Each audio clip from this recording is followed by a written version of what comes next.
Kita tahu bullying itu salah, tapi kenapa di sekolah yang katanya tempat belajar empati, justru luka itu terus berulang?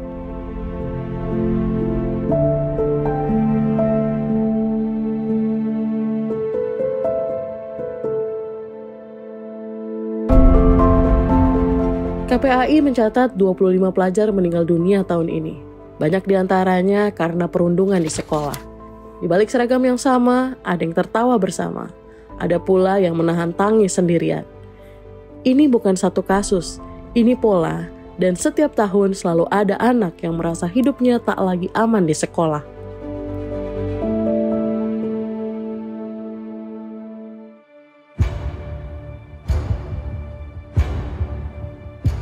(15 September 2025, Jakarta Timur). Seorang siswi MTS berusia 13 tahun ditemukan meninggal di rumahnya. Dalam suratnya, ia menulis permintaan maaf dan rasa lelah karena terus dibully. 15 Oktober 2025, Bali. Timothy, mahasiswa Universitas Udayana, melompat dari lantai 4 gedung kampus. Setelah kepergiannya, komentar tanpa empati justru memenuhi media sosial. 28 Oktober 2025, Kabupaten Sukabumi. Seorang siswi MTSN 3 ditemukan meninggal di rumahnya. Dalam suratnya, ia menulis sakit hati pada teman sekelas dan keinginan untuk pindah sekolah. 3 peristiwa berbeda, tapi semuanya punya pola yang sama. Ejekan, tekanan, dan lingkungan yang gagal melindungi. Bullying bukan cuma soal kekerasan fisik. Kadang datang dari celetukan yang dianggap bercanda, tapi terus bergaung di kepala. Lama-lama, jadi luka yang tak kelihatan, tapi menyiksa setiap hari. Ada kerentanan yang cukup dialami oleh anak-anak kita di lingkungan pendidikan. Salah satu bentuknya adalah bullying. Karena bully itu karakteristiknya nggak pernah tiba-tiba langsung terjadi, kemudian korban mengalami luka parah atau bahkan meninggal. Namun itu ada rentetan, ada pengulangan tindakan. Dan kemudian ada penumpukan eskalasi dampak yang dialami oleh korban. Kemudian muncullah seperti yang di berita-berita. Dari tahun ke tahun, JPPI mencatat kasus bullying di Indonesia tak kunjung surut. Dan parahnya di 2024, angka itu hampir 2 kali lipat. Seolah setiap tahun jadi babak baru dari penderitaan yang sama.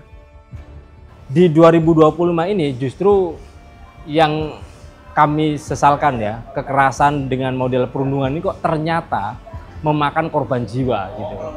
Baik di perguruan tinggi ada, di jenjang menengah juga ada gitu. Ini menunjukkan bahwa penanganan, pencegahan, penanggulangan kekerasan di sekolah ini masih belum menemukan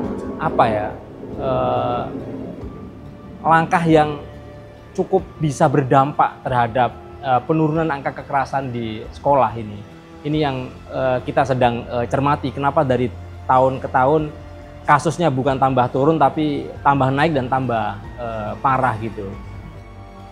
Bullying muncul dari relasi kuasa yang timpang dan budaya sok jagoan di sekolah. Bagi sebagian anak, dihormati itu bukan karena berprestasi, tapi karena bisa menindas. Kalau secara teoretik yang menjadi latar belakang tentu relasi kuasa yang tidak seimbang ya, ada relasi ketertundukan, tapi sekaligus juga ada subkultur sok jagoan. Jadi siswa itu merasa reputasi mereka itu yang dihormati oleh peer group-nya itu kalau mereka berani membuli temannya. Makin mereka menunjukkan superioritasnya, itu merasa mereka makin dihargai. Jadi itu yang membuat kenapa dari tahun ke tahun praktek ini terus terjadi. Hampir di semua institusi pendidikan itu terjadi. Sementara itu, Perhimpunan Pendidikan dan Guru atau P2G melihat masalahnya bukan cuma pada siapa yang membuli, tapi pada budaya yang membiarkannya. Bullying di sekolah seringkali tak terlihat karena sudah dinormalisasi. Kami melihat bully ini kadang-kadang dinormalisasi ya oleh masyarakat, oleh warga sekolah gitu, misalnya wah cemen gitu ya, oh kok digituin aja. ngambek gitu. Korban itu juga menormalisasi bully gitu. Maksudnya dia sudah menjadi korban, menjadi objek untuk dibully, tapi karena itu sudah berpola, sudah terbentuk sedemikian rupa, berulang gitu, dia pun akhirnya menormalisasi gitu kan. Oh ya sudah, saya harus kuat nih kalau dibully misalnya. Soal upaya perlindungan bagi peserta didik sebenarnya sudah ada.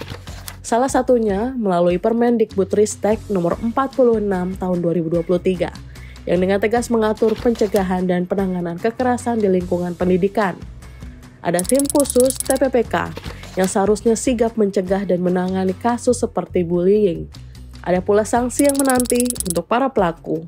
Di atas kertas semua tampak rapi, tapi di lapangan banyak yang belum berjalan sebagaimana mestinya.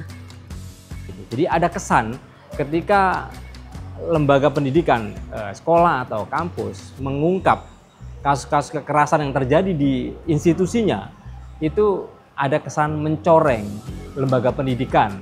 Karena itu TPPK kemudian Satgas kalau ada kasus itu kebanyakan ditutup daripada dibongkar supaya tidak ada kasus yang serupa terjadi, atau dibongkar supaya si pelaku menjadi jera. Enggak, tapi seringkali ditutup-tutupi.